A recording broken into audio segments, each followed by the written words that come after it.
जैसे कि नया साल सोमवार से शुरू हुआ है, तो मैं अपने परम प्रिय शिव बाबा से प्रार्थना करूंगी कि आप भी हमेशा उन्नति की तरफ बढ़े।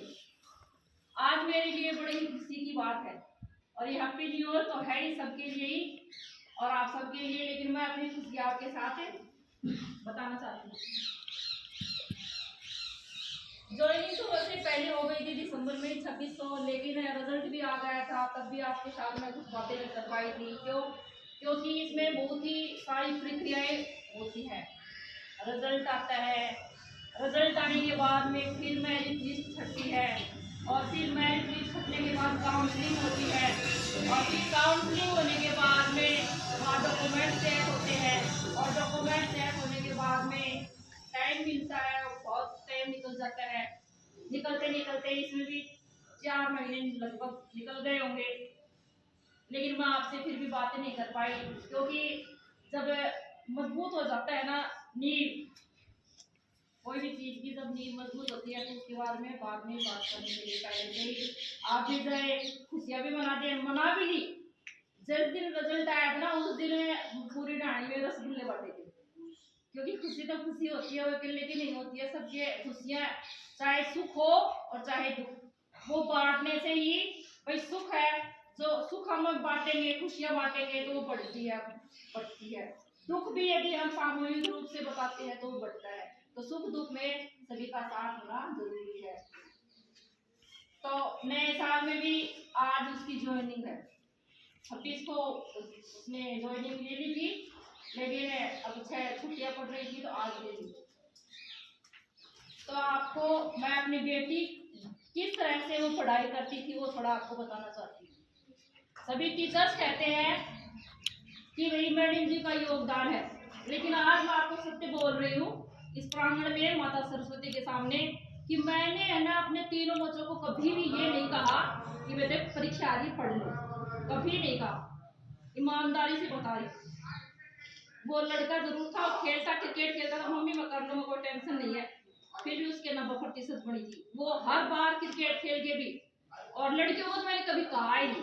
2 लड़कियां हैं मेरी, दोनों लड़कियों को मैंने कभी नहीं कहा बीएड कर ली उन्होंने, और उसने है ना लगातार कंटिन्यू उसकी जितनी तारीफ वो तो कहावत है रहीम जी कहते हैं कि बड़े बड़ाई ना करे बड़े ना बोले बोल, रहीमन दागा कब कहे लाख टका मेरा बोल। यानी अपनी बड़ाई स्वयं नहीं करनी चाहिए, लेकिन मैं अपनी बड़ाई खुद करूंगी तो भाई शोभा नहीं देती, बड़प्पन होता है, भाई घमंड आ गई, अभिमान हो गया।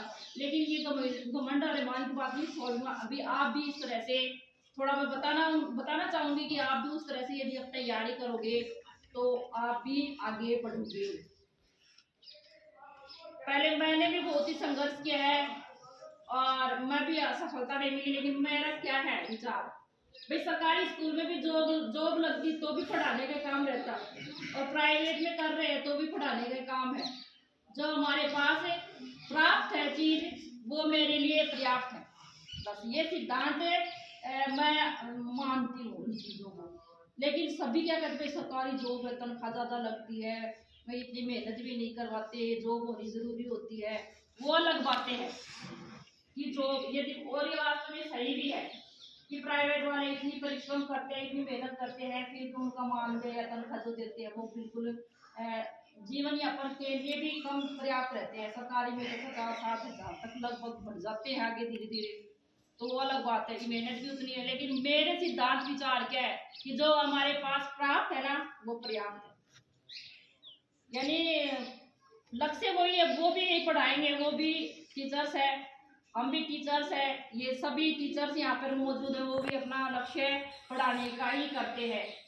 तो मैं ये कहना चाह रही थी कि जो लड़कियां जो होती है वास्तव में, चाहे भैया हो बहनें हो, लगातार पढ़ो, कंटिन्यू पढ़ो, माता पिता का कहना मानो, बुरी संगत में न फंसो, लेकिन पढ़ाई कंटिन्यू रखो और प्रभु पे विश्वास रखो। आत्मविश्वास सबसे बड़ी पूंजी है। धन भी मानते हैं, कोई वैभव मानते हैं, धन दौलत मानते हैं, कोई कुछ मानते हैं, लेकिन सबसे बड़ी पूंजी आपके लिए क्या है? आत्मविश्वास। वो हमेशा मतलब बच्चों को आत्मविश्वास यदि है तो आप अच्छे तरीके से आप पढ़ाई करो, जो भी कक्षा में पढ़ाते हैं टीचर्स, उनकी बातें आप ध्यान से सुनो। भाई 40 मिनट का पीरियड रहता है, तो टीचर्स तो ये नहीं कि भाई 40 मिनट ही बटन दबा दिया चालू रहेंगे, बोलते रहेंगे बोलते रहेंगे। 40 मिनट में यदि पढ़ाई से संबंधित आपने 10-15 मिनट भी उनकी बातें ध्यान से सुनी है, तो आप उनको, चाहे किताब मत पढ़ो, लेकिन आप रात के समय सोते समय उनको भी थोड़ा ध्यान रख लोगे कि टीचर्स ने पहले पीरियड में क्या बताया था, भाई दूसरे पीरियड में क्या पढ़ाया था, कुछ बातें आपको याद रहेगी, कुछ आप मेहनत करोगे। लेकिन पढ़ाई आपको नियमित रूप से करनी है, स्कूल के अलावा सुबह शाम दोनों टाइम।